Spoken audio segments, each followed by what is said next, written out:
Decía Carla al principio, yo vengo de la estadística, yo soy estadístico, y bueno, caí hace un tiempo de casualidad en la astronomía, y ahora ya llevo 7 años trabajando en esto, entonces les voy a contar un poquito el trabajo que yo he realizado y bueno, los desafíos que hay en todo este mundo de la astronomía cuando estamos hablando de los datos que se generan.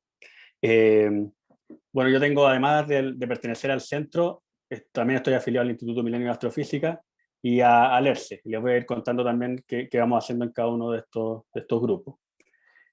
Bueno, ahora estamos, como dijo Sebastián al comienzo, estamos cada vez teniendo más datos disponibles para el análisis. Estamos ya en una gran revolución donde hemos pasado de tener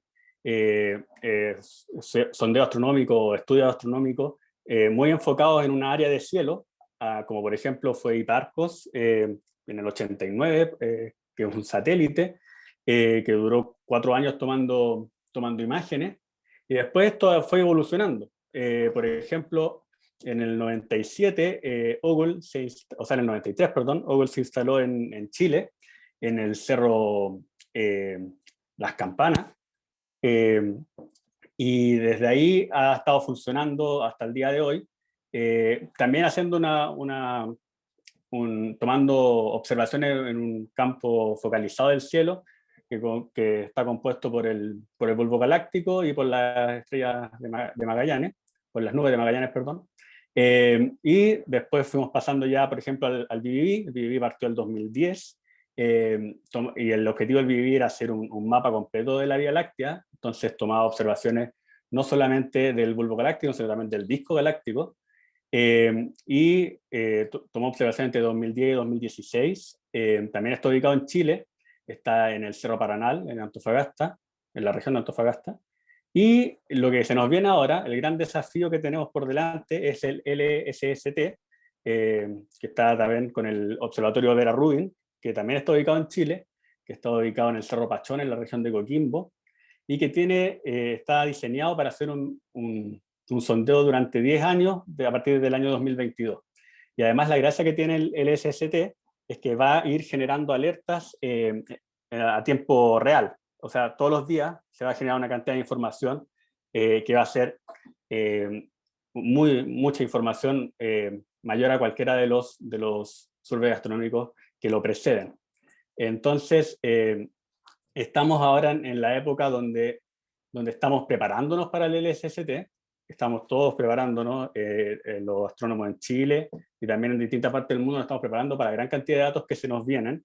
Y en ese contexto tenemos para prepararnos el CTF. El CTF es también un survey que está en Estados Unidos, que empezó en el año 2018, y que también genera alertas en tiempo real de una menor magnitud de las que la va a generar el LSST, pero nos va a permitir prepararnos para lo que vamos a tener en ese entonces.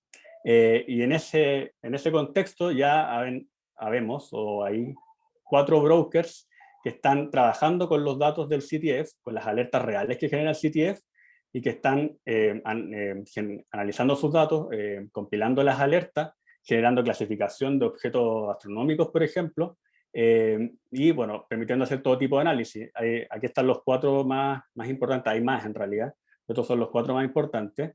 Antares, que nace en Arizona, en Estados Unidos, la SER, que es del Reino Unido, que es el broker del Reino Unido para el LSST.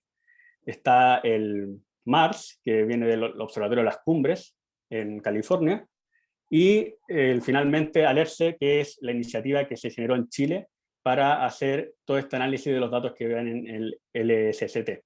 Entonces, en este momento, en la actualidad, ALERCE está procesando los datos del CTF,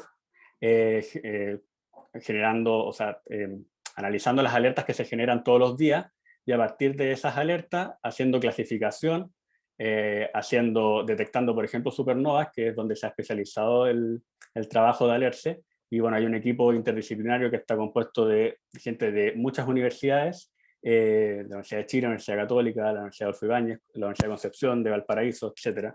Es un equipo bien grande que está trabajando en esta iniciativa. Esta es la imagen que está en el paper de Eric Venn del CTF, y de los brokers que se están haciendo del LSST, y todos ellos estaban aspirando a convertirse en un broker oficial del LSST, que es la resolución que se va a tomar, yo creo, ya este año. Particularmente, el CTF actualmente produce más o menos 4 terabytes de información por noche. Se espera que el LSST va a producir 20 terabytes de información por noche. Y durante los 10 años va a producir una cantidad de información sin precedentes, que se mide en petabytes. No me acuerdo exactamente el número de petabytes que va a producir el LSST.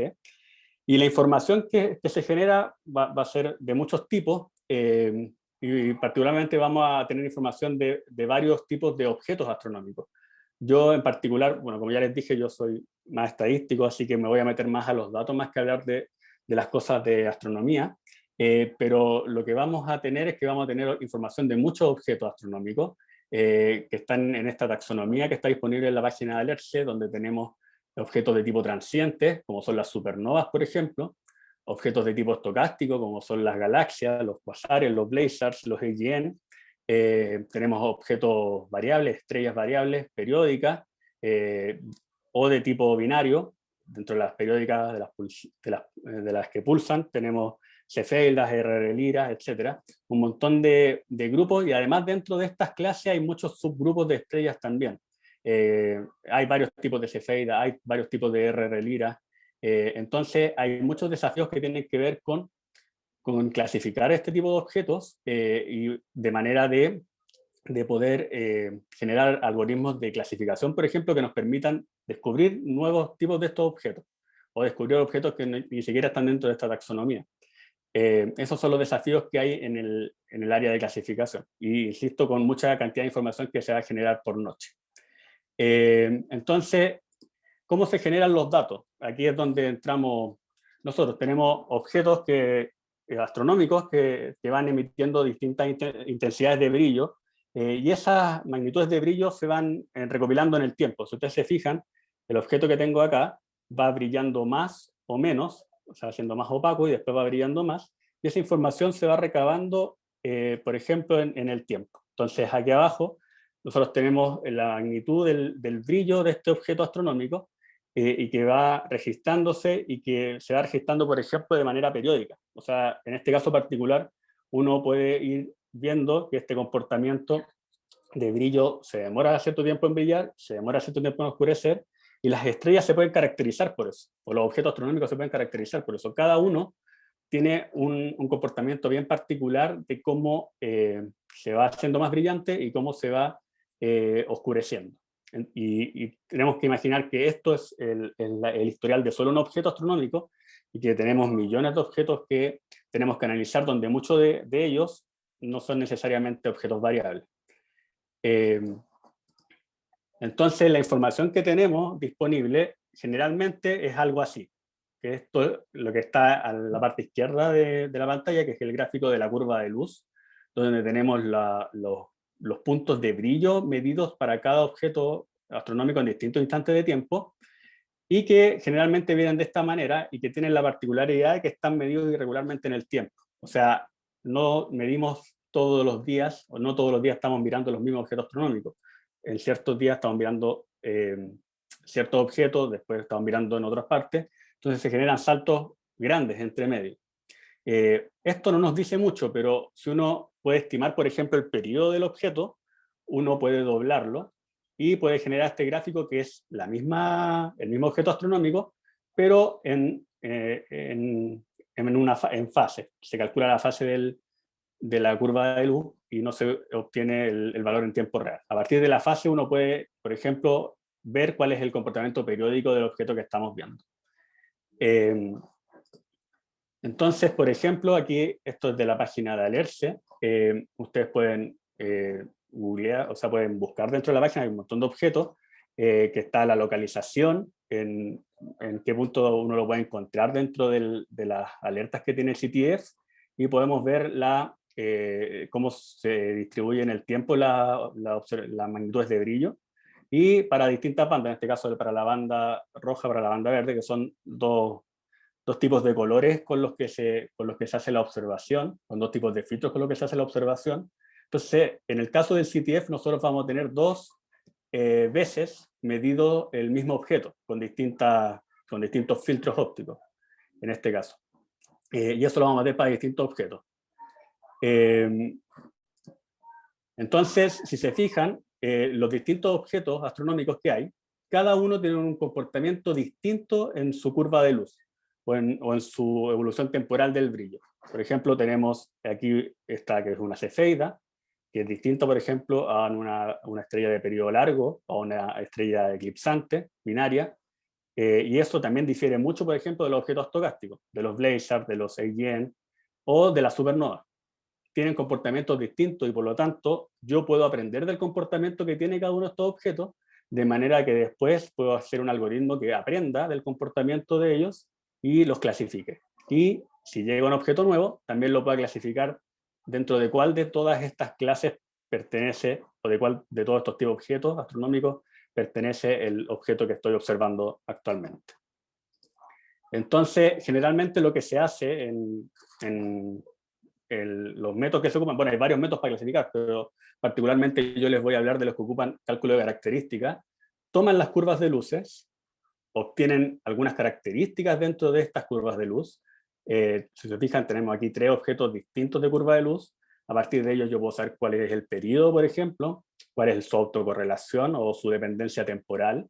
Puedo ajustar un modelo armónico, por ejemplo, y extraer los parámetros de ese modelo para clasificar esos objetos. Puedo sacar su varianza, puedo sacar cuál es la pendiente, cuánto se demoran en brillar, cuánto se demoran en oscurecerse, cuál es la diferencia que existe entre los colores o entre los filtros con los que se mide cada objeto. Entonces puedo sacar un montón de características. Y a partir de esas características yo las puedo incluir en un algoritmo de clasificación de los que existen en la literatura de Machine Learning, por ejemplo, algoritmos de Ensemble, Random Forest, Boosting, redes neuronales, Super Vector Machine, un montón de clasificadores que nos van a permitir, a partir del cálculo de características, saber después, si es que llega a otro tipo de estos objetos, por ejemplo, saber si es del tipo R de Lyra, del tipo Cefeida o de qué tipo de objeto astronómico pertenece. Entonces, hay harto trabajo en este sentido. Yo insisto, estoy hablando de un enfoque que es el enfoque de cálculo de características o cálculo de features, como se llama, pero hay otros enfoques donde no se calculan los features, por ejemplo, y uno inmediatamente a partir de la curva puede saber cuál es la clase a la que pertenece. Hay distintos enfoques. Particularmente el trabajo en el que yo me he especializado tiene que ver con la estimación de la autocorrelación de las curvas de luz, y particularmente, como les dije, esto puede servir para caracterizar las curvas de luz. O sea, a partir de los objetos uno puede distinguirlos a partir de la dependencia que tienen en el tiempo y del grado de dependencia que tienen en el tiempo. Y esto es un desafío más metodológico porque en estadística no existen métodos para estimar la correlación de objetos que se miden en tiempo irregular. Entonces nosotros nos hemos dedicado a proponer métodos que hagan eso, que hagan ese trabajo, y hemos publicado algunos artículos donde hemos puesto algunos modelos. El primero se llama modelo IAR, el segundo modelo CIAR, y por ejemplo hemos detectado que estos métodos que hemos propuesto son muy útiles para separar, por ejemplo, las estrellas que son multiperiódicas o que tienen más de un periodo. O sea, tenemos dentro de la R de Lyra, hay una clase que son estrellas que tienen doble periodo, que son las R de Lyra de doble periodo, y también en las cefeidas hay una subclase que tiene que ver también con objetos multiperiódicos. Entonces, los modelos que nosotros propusimos y cómo fue la principal aplicación que nosotros vimos de estos métodos nos servían para clasificar o para caracterizar objetos que tenían más de un periodo.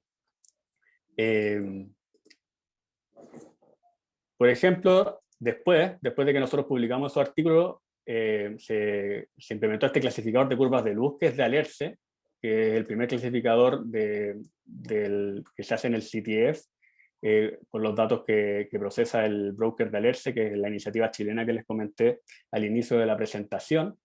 Y en ese clasificador resultó que uno de los modelos que nosotros propusimos separaba muy bien los objetos estocásticos de los objetos periódicos y de las supernovas. De hecho, aquí en el gráfico de la izquierda se puede ver que la característica que nosotros generamos tiene valores muy altos para los objetos estocásticos y valores muy chicos para los objetos periódicos. Entonces resultó ser muy útil. Y bueno, el feature que yo le estoy hablando, la característica que yo le estoy hablando, con otras que se han ocupado en la literatura, generado este clasificador, que es el que estaba publicado ahora en la Astronomical Journal, donde hay un clasificador que entiendo yo es el primero que combina objetos como supernova con objetos como galaxias y con objetos como estrellas variables, todo en el mismo clasificador. Y este fue un trabajo que lideró Paula Sánchez, que pertenece a la iniciativa LERCE, y que, como les digo, es un trabajo que está recientemente publicado en la Astronomical Journal y que tiene bastante buena performance de clasificación en términos de que los objetos que uno conoce están bien caracterizados a partir de las características que uno ocupa para hacer esa clasificación. Y el último trabajo el que estoy dedicándome más ahora tiene que ver con la modelación bivariada de los objetos astronómicos. Y en ese sentido, si ustedes se acuerdan, cuando yo les mostré las curvas del CTF, teníamos dos curvas de luz, una por cada filtro óptico que se ocupaba para observar el objeto. Entonces, a partir de los parámetros de este modelo bivariado que estamos trabajando, hemos detectado que algunos de los parámetros, por ejemplo, nos sirven para separar las estrellas de periodo largo, estrellas variables de periodo largo, con el resto de los objetos periódicos, por ejemplo, y que además otro de los parámetros nos fueron muy útiles para separar los quasars, para separar estrellas eclipsantes binarias del resto de los objetos.